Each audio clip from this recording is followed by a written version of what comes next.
Tom, like I said, how do you see the state of play at quarterback so far? What do you like individually about what you've seen from Connor and from Jack?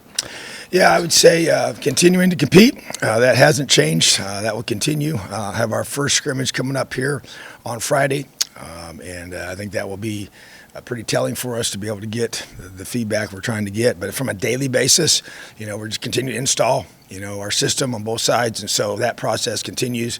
And you just see, flashes from both guys to be able to run the offense with a commanding mindset, to be able to make all the throws we need to make within it. You think about, Jack, just so competitive, such a great preparer, and is just really doing a good job of just learning, where to get his eyes, where to make the throws, running the system, and from a holistic perspective, I think I'm seeing growth there, which is what you want, and being able to move the football, down the field, as we move through camp. We get more and more what we call move the ball periods, which is just playing real football. It's not scripted. The situations are, basically you start at a certain point, and whether it's from the minus 30, minus 40, 2 minute, plus 25, if you're going in to red zone focus, just be able to move the football and run the offense. And then with Connor, to me, just continues to, I love just the quick release, ability to, I think you're seeing the growth in the mastery of the system. Obviously, he hasn't been here as long, but as Jack. But bottom line is that just throwing catchable balls. I think one thing that sticks out to me about Connor, just being able to throw a catchable ball, that is really the key. I mean, completions are what you're looking for. We're charting all that and everything from completion percentage to accuracy to whether it's drops or whatever, to be able to get a fair assessment of where guys are at. So definitely both of them, and when you have a competition like this, you don't have one guy that's always addressing the team. They're both doing that in their settings and when practice is over, and I think that's a good balance there, and guys are learning to look to see, to those guys to be those leaders in those situations. So see progress without question, but like I said, that to me, really anxious to see the first scrimmage. That to me is really where you're going to get the most amount of reps of just pure, playing football, and have all the officials here and the full setup. We had a miniature version of that yesterday, but very controlled. Only did that for one period, but went full bore live yesterday during that one period, and continue to build off of those reps, and that's kind of the progression we're on right now. Jimmy, go ahead. Hey, Coach, how are you? Good, buddy. How are you? Good, sir. I asked Coach Spell, with all the changes, you've got new names in the running backs room and the quarterbacks room at the OC position. Lots of change there. The decision to kind of do everything under the radar, obviously some of that intended, I'm assuming, to keep Illinois in the dark since they're the first game. But how much of that was for that reason? How much is it that makes it easier for you guys to determine what you have to decide between these two quarterbacks and all of that? I think there's multiple reasons. The most obvious is who our first opponent is, that goes all the way back to the spring, and that whole evaluation process and how I just know the process we go through as a staff and what we're looking for and what we can use to try and find information out. So, yeah, there's multiple reasons, but that is the number one. And I just think that I just know as a defensive-minded person, when there's those question marks there, it creates multiple options that you have to prepare for, which detracts from the focus that you really want to have. And there's just a lot of unknowns, and so obviously it works both directions. We have unknowns as well without playing a game against anybody before that first opportunity, and they do have a chance to play. So, yeah, it's very driven by that. So people may not like it. Doesn't really matter to me. I mean, so what we're going to do, the whole goal is what we feel is best for our team. And we feel that's the best for our team, and we're going to stick with it. All right, Tom, good to see you. Great to welcome you. All right. Hi. I understand Donovan came to you about switching to receiver. I get that. Is something like that completely his choice? Quarterback seems like a major position. Unless someone decide, I'm done. I'm wondering if you push back on that. Yeah, it wasn't like it wasn't I'm done kind of thing. I think it's a fair question. He did come to me. That's very accurate. But I think, no, it's not like, hey, you know what, guy comes to me, I want to spot. I had another kid come to me, other positions, in the last few months about switching, and we usually sit down, and as we always do, we have a conversation with the staff about it that are affected by that position. In this circumstance, you contact family and talk to them, and I just think that because that is a major, shifting in a lot of ways. But I will say this, I understood and had the feeling as well, such a talented player that you see has an opportunity to really get on the field sooner in a different role.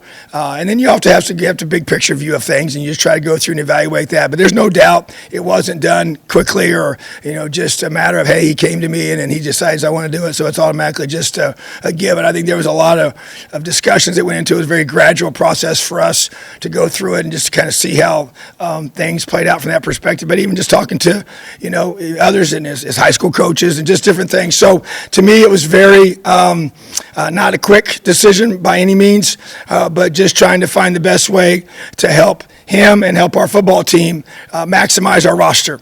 And to me, that's what I see from him. And I feel like that's can be a great opportunity for him. I didn't really disagree with him in some of the things he was saying. And there's no question, you have a position like that, and it does take time and takes a lot of reps. And so I just think that just trying to make the best decision about all involved and obviously for him and for our team, and that's what we felt it was.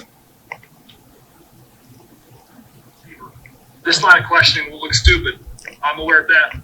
But right now, given his recruiting profile, it just feels awfully fast for him to give up on quarterback, and it feels kind of fast for you to let him do that.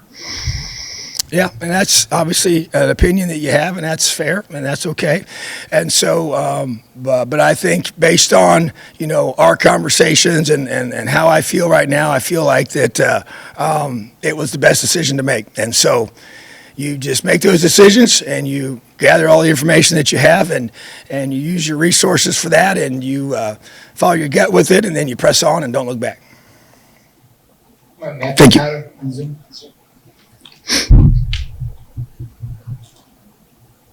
Hey, Coach, how you doing? I'm good. How are you? I'm okay. We got Sean Shivers yesterday, and he made an interesting comment. I asked him about getting the pads on and playing with, being able to start hitting each other, even as a running back. And he said even without pads, his mindset is he's going to put his shoulder into somebody and try to run it over. I guess, what have you seen from him? He's obviously not a very big guy as far as height, but he plays like he's 6'2", 220. I guess, how much do you enjoy that as a coach, and what have you seen from him as far as running back and a guy who doesn't run out of bounds and he tries to run guys over?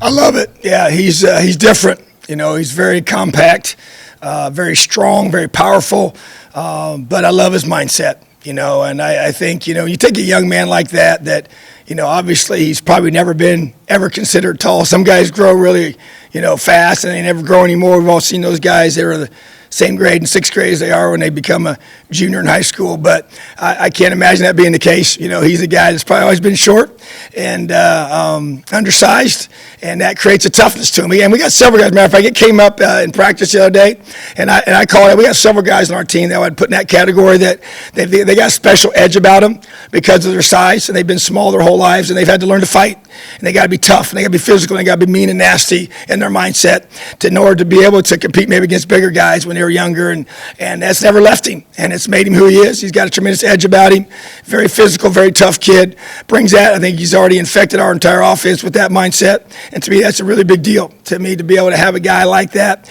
and the ability to, have a positive impact on this entire team, because that toughness that you have to have and that mindset, like you said, just trying to run somebody over, regardless. Another thing about him, which is awesome as a coach, is that he's also has the ability to make you miss, and that's what he can do really, really well. Is also, but he's not looking for the sideline. He's looking for somebody to physically run over, and you saw it on film. That's what he did, and did it in some really, really big games against some really high caliber opponents. And when I actually talked to some coaches from down that way, that's the first thing they comment on was his power and how much of a explosive and physical runner that he is as well. So he brings that with his mindset. And as we always say, your mindset drives your expectations and beliefs, and that's the case with Sean Shivers for sure. Tyler, the mic. Hey, Coach. I hope you're doing well. I wanted to ask about Jalen Lucas. What stood out to you when you first started recruiting him? And I know that he was originally committed to Tulane. How did the recruiting process go as far as your side of things and getting them signed? Yeah, he's a guy that we actually found when we were down doing our camps off campus down in the South, and got to see him live and in person, and immediately I was just like, wow, this is the kind of guy we've been looking for. And so, as you said, was committed to Tulane, and that was, it's far distance for him to come up here without question. So I think that was, a big thing we had to overcome without a doubt. But the things that stuck out to me was just the twitch, the burst, the acceleration to go from, 0 to full speed as fast as anybody I've ever been around and coaching wise. And so, and then just that be a complete package of a guy that has good ball skills, can catch and is running back and get the ball in space. That kind of a player, and just speed. He's not just quick, he's also fast. He is our fastest player. So that to me is a unique combination. Sometimes you got a guy that's quicker than he is fast. Some guys are faster than they are quick, and he has the ability to have both. Now he's obviously not a big guy, and so that style of play matches that. So, but those things stuck out to me, and then you just get to know him and his family. Just high quality, high character, does everything right. He's been here now with us since January, so got a really good feel for him as a person, his character, and ability for us to count on him and trust him, and he's just such a detailed guy, and he practices so hard, he trains so hard, and does everything you ask him to do, and he's really thick, got really thick legs, and that allows us to be able to play him and get him the football and allow him to be able to make a guy miss, yes, but also break tackles with his power. So very special athlete, excited about him, and anxious to be able to get him going in our offense. Mike and Keegan? Yeah, Coach, wanted to ask, with Taiwan being back 100% this year and then Jalen on the other side there, what does their presence do for you and your confidence as a defensive play caller? If they're on top of their games, does that allow you to be more exotic and take more risks with the other 9 on the field? Yeah, there's no question it makes a difference, and that was a thing that really hurt us last year, with losing Taiwan for so much of the season, and then just being able to, not really have the depth, had some injuries further behind them that even caused even more issues with that.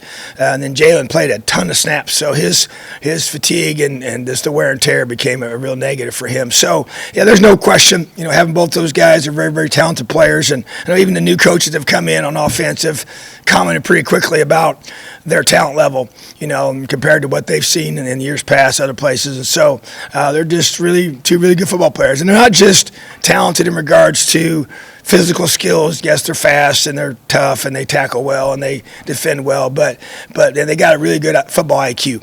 A lot of football moxie and savvy to them, and understand the game and understand how to position themselves and set things up, and it's hard to coach that. It's the instinctive things that guys have to them about the game of football and understanding it. They have, and that really makes it. And that's probably the biggest thing I think that helps you do some extra stuff. And so, just trying to maximize their skill set, trying to maximize the skill set of our team, and we've got some new guys that come in that are younger that have a lot of link to them to be a good complement to what those guys do well. So excited about that position, and think we got a chance to really be a group that can be one of our strengths. All right, Keegan, and we'll wrap up with Jill.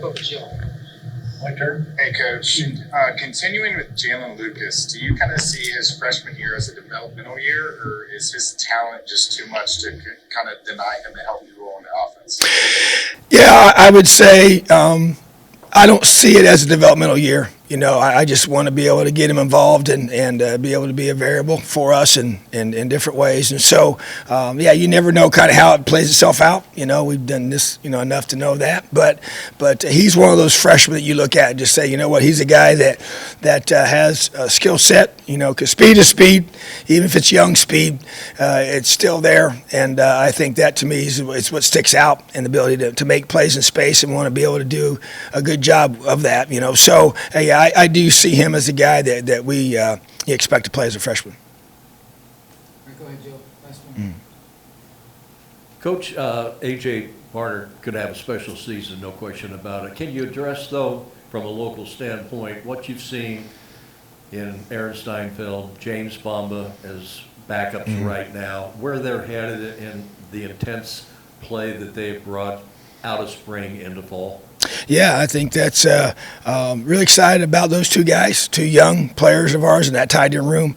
Love both their mindsets. I think James Bomba's a big individual, and I love his ability to he does everything in a good way. He's solid at everything. He's able to block for us and catch and run routes, and he's just a dependable guy that we trust, and he's earned that trust. And so to me, I feel like that I have high expectations for James to be able to be in that role, and he's competing to be that next second and third guy in the game for us. And this is the same with Aaron. Aaron's ball skills are really special, and that's definitely his strength. Very good route runner, and I don't know if I've ever seen him hardly drop a ball, and live goes. Extremely talented in that area, which has been good. Needs to continue to get stronger and bigger and more physical in those things, and that's things we're working on, And so, in James is obviously, his strength is more of his size and physicality, and he's continuing to work on his pass game components. So, I think between the two of those guys, you find two high character young men that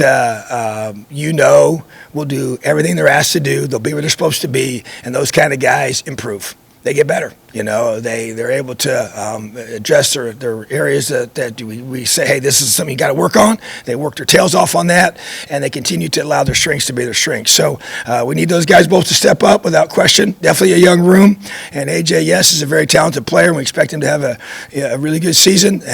But you got to have more than one, and we like to use more than one tight end as well. And so those two guys, those two local guys, we expect to be a big part of that. All right, thanks, Tom. You're welcome. Have a great day. Elio.